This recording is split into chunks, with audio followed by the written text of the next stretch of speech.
Bill Chuck, welcome to the Baseball Bookshelf Conversation. It's a pleasure to be on a shelf. People who know me know that I'm very short, so please consider me the elf Well on done. the bookshelf. I appreciate your background because now I don't have to hold the book up. And the cover of the Yeah, book was done by Todd Radham, who we've had on this show. I love his work, and it's a very handsome cover. The first question I have is, how did this collaboration between you and Bob Ryan come about? Because given Bob's stature, one would think that he would not need a co-writer. So how did this come about? it's an excellent question, really, better than you even realize. So I got to know Bob thanks to the late, great columnist Nick Gaffardo of the Boston Globe. I was at the bottom of his Sunday columns each week for many years, which, as you know, was a must for baseball fans all over the country. And he introduced me to many people from the Boston Globe and many other sports writers and etc. And Bob was one of them. And I used to write a daily blog before blogs were popular, called billyball.com, billy-ball.com. And I had a nice following, and I would send pieces out to media all over the country in the hope of getting a little attention. Okay, now I'm going to fast forward to a time. So Bob and I met briefly, or I would share things with Bob, and he was always very nice to me. Along with Dan Shaughnessy of the Globe and all through Nick. So I'm at the ball game one time, thanks to my friends Alex and John. We're sitting there and they say to me, Bob Ryan is a few rows up from us here. I said, oh my goodness, I need to meet him, because I had, Bob's one of the great writers around. I mean, there's just no other ways to do it. The prefix legendary Bob Ryan doesn't come there by accident. So I'm carrying my scorecard. I walk up and I say, Bob, I'm Bill. Oh, Bill, it's a pleasure to finally meet you, et cetera, et cetera. And he says to me, so I see you keep score at the game. I said, well, sure. I mean, that's part of going to the ball game. He said, I've been keeping score in scorebooks for over 40 years. Every game that I go to, I keep score of the game in my books. And whenever I travel, I carry the scorebook for me, because as Bob is wont to say, you never know when a baseball game will break out. So I'm sitting there. I go back to my seat. And about 6 innings later, I hear a voice. Hey, Bill, how did you score that one? Now, let me just tell you, I mean, for me, that was like Aretha Franklin saying, okay, Bill, RESP, what are the last 2 letters? Okay, so I'm thrilled. Okay, now that's 7, 8 years ago now.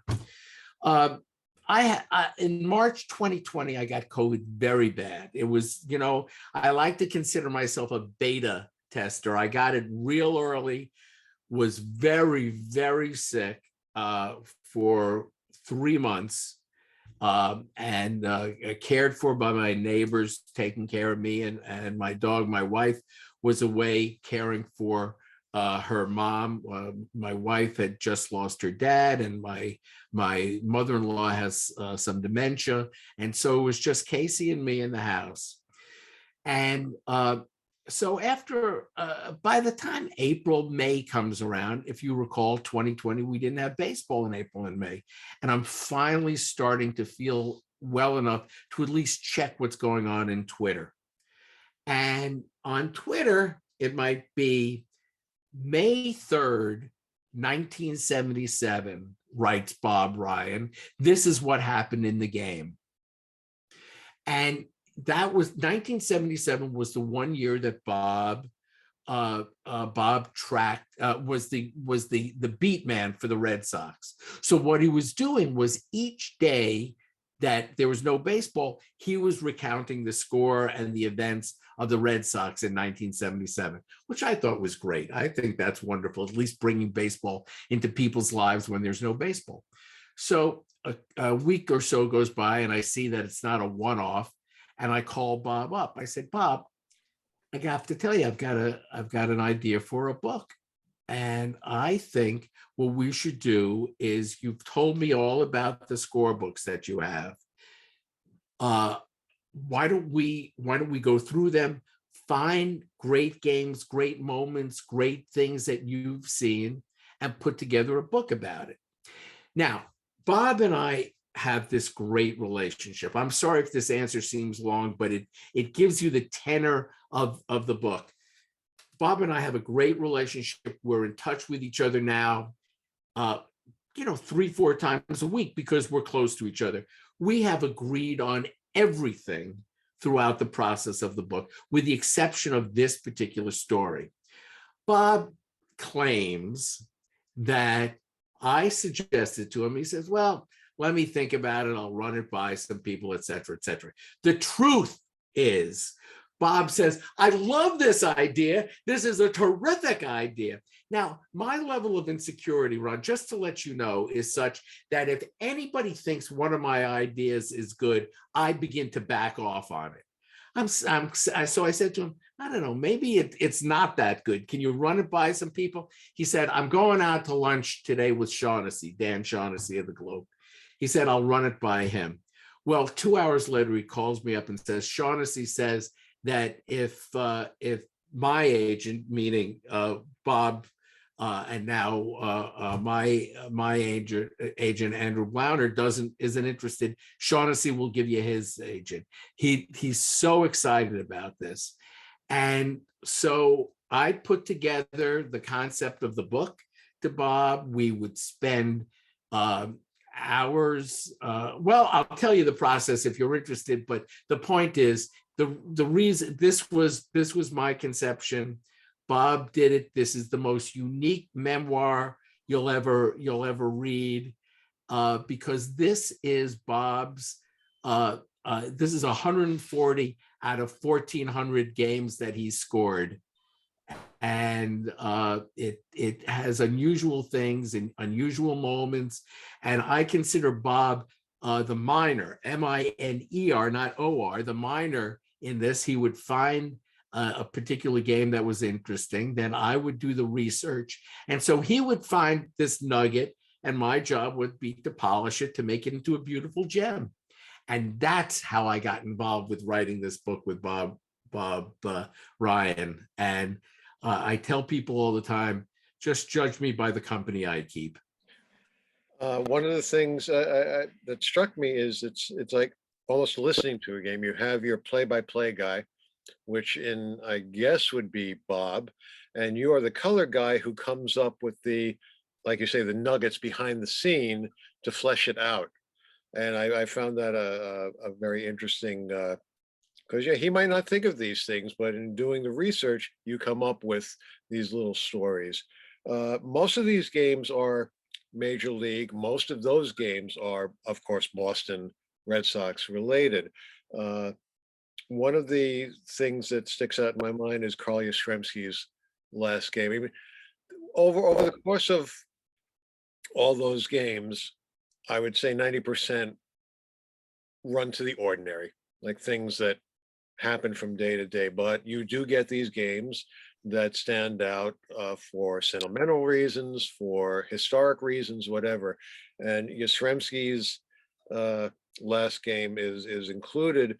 And you, now you'll forgive me, I forget who was doing the writing of this particular part of it, talked about the tail end of Yastrzemski's career and how he might have been better off retiring earlier because his numbers went down. And I thought the comparisons of some of the contemporaries were fascinating. I mean, he ranked such and such, which is just a step above or below John Lowenstein. Now, you know, Carl Yastrzemski, John Lowenstein are usually not mentioned together at the same time. I thought that was interesting. Another game that stuck out was a college game from Arizona State, which included 9 future major league players and 2 managers. And the ideas for the individual games, did you guys sit down together and go through all the games and say this one, this one, this one? Or was it Bob who said this one, this one, this one, and you say fine, and you go and do the research? You see, you're so good. I mean, because no, I'm serious. I'm serious. I anticipated this, which is why I didn't explain the process before, even though I never have a shortage of words. Here's how we did it. I asked Bob to go through the games and tell me, or pick out games that he thought were good, and pick out games in which unusual things in his eyes occurred. Now, I relate this story because to me it speaks to Bob Ryan. I went on a photography group trip one day many years ago. I didn't consider myself a great photographer, but these other people were very good photographers. And they said, "Oh, you've got potential, kid." So I went with them. So we all took pictures of the same thing, and then we all met 2 weeks later, because in those days you had to get the pictures developed and everything else. And I looked at the pictures, and my pictures, they were nice. People would say, "Oh, that's nice." And then you'd see these other people's pictures, and they were magnificent. We were taking pictures of the same thing, but the great photographer has the eye to see something that's totally different. And that's what the great writers do. They see the things, they pick up the things that are magical in a game. They remark on them. They make it the story as opposed to the mundane.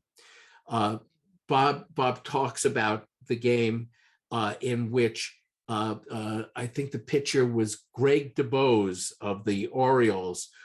Bases are loaded and a roller is hit in front of the plate. DuBose of the Orioles picks up the ball, runs right to first, runs right to home plate, and gets the put out. Well, let me just tell you, that doesn't happen a lot in baseball. And Bob stands up in the press box looking around, and the only one who responded to him immediately was Gene Stick Michaels, the great general manager and former player, who looks at Bob with his arms and says, "I've never seen it before either," because that's what great people do. So Bob went through his games, and then he sent me a list. And then I started going through the games with him one by one. I did research before, research after the conversation, because I wanted to hear from him what was special. Sometimes he would mention another game. I said, "Bob, we've got to include that too," because he didn't see what I found later in research. So the mention that you mentioned about Yaz, my role, I mean, Bob has Yaz's signature on that scorecard, but my role was to put Yastrzemski into perspective there. I think that I said that he was just another one of these superstars who stayed too long at the fair.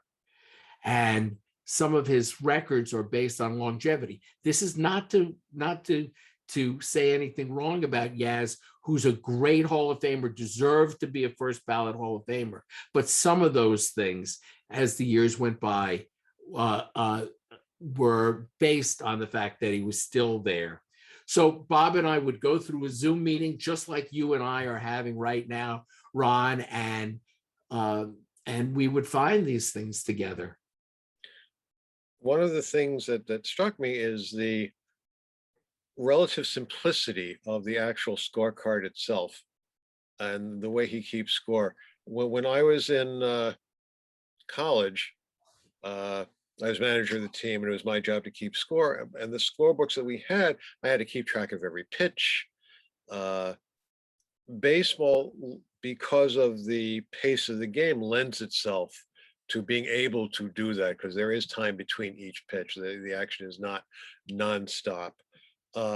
but someone in Bob's position, a writer like that, can't really dwell on every single pitch.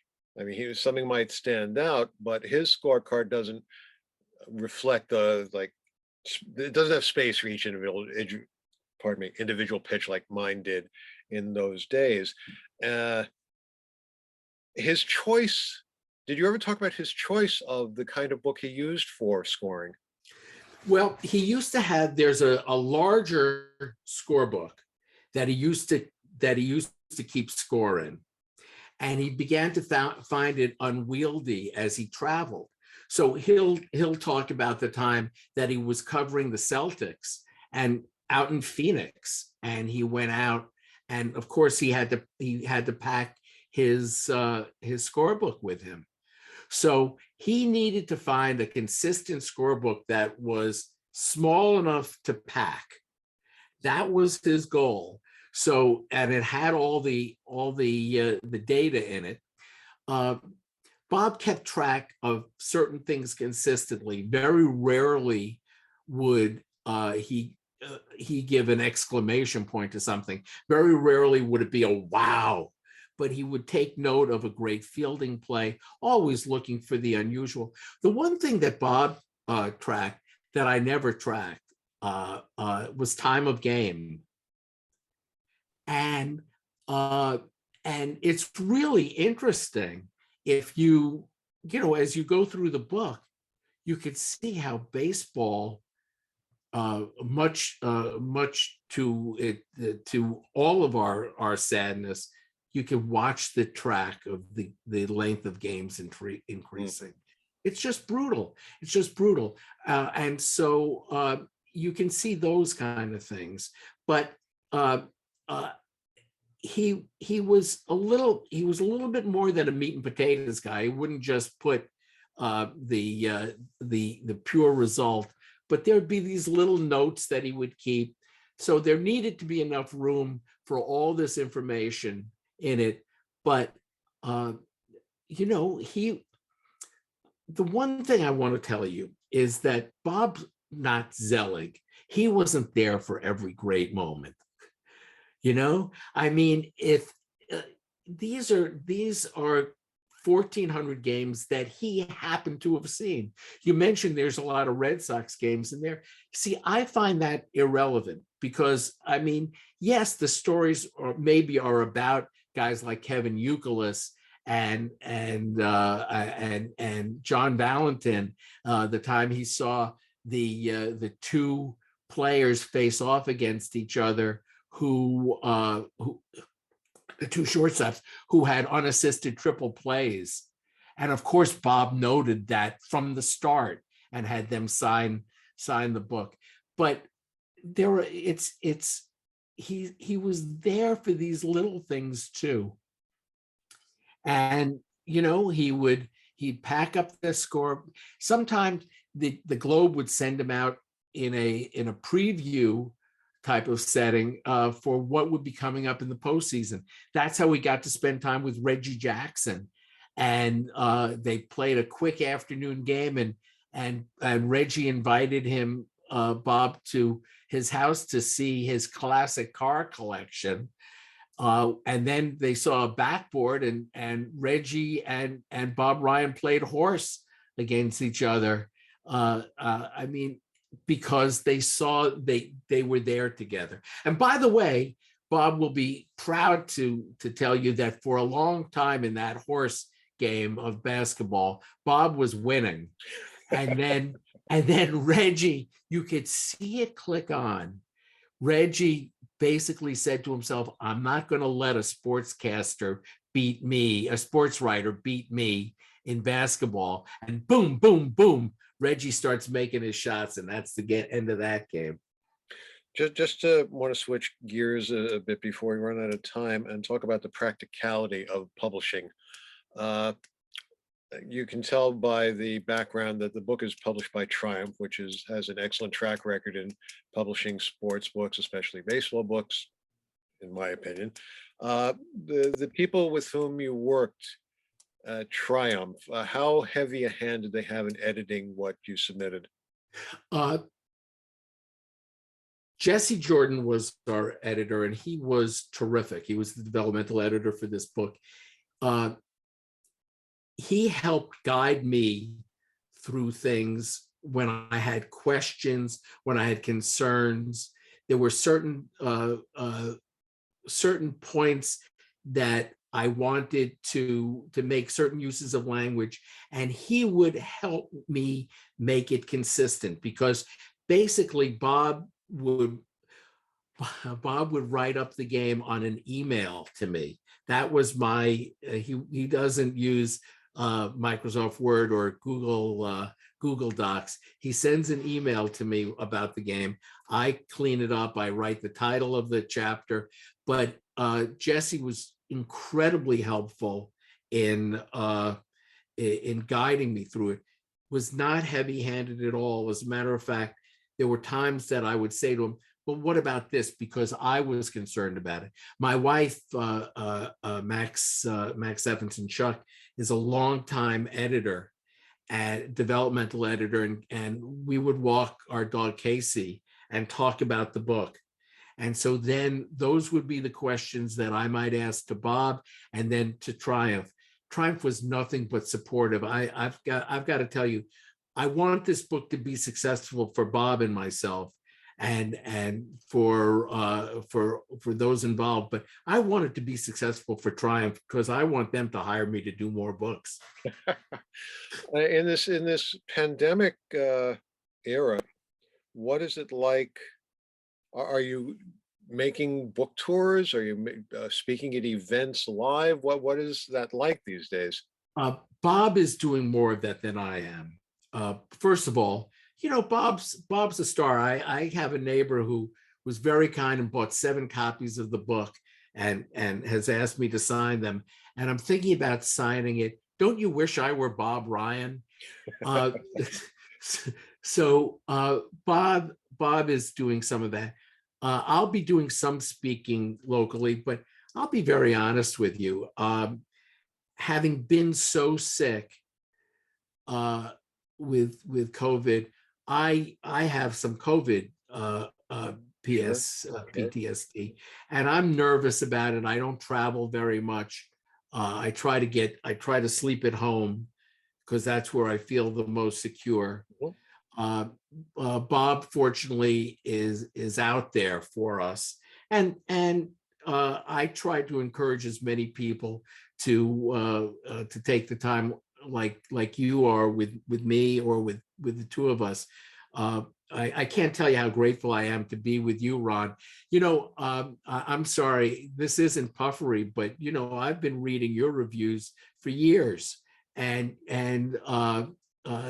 your reviews and your insights on baseball book mean a lot to those of us who read baseball books. So I'm really grateful for this opportunity. That's very kind of you to say, and a perfect way to end this conversation. So, Yeah. Bill Chuck, thank you so much for taking the time to talk with us. The book is in scoring position, 40 Years of a Baseball Love Affair with Bob Ryan and Bill Chuck. So thank you so much, Bill. Take Thank you care. for Stay everything. safe. Stay safe, stay healthy.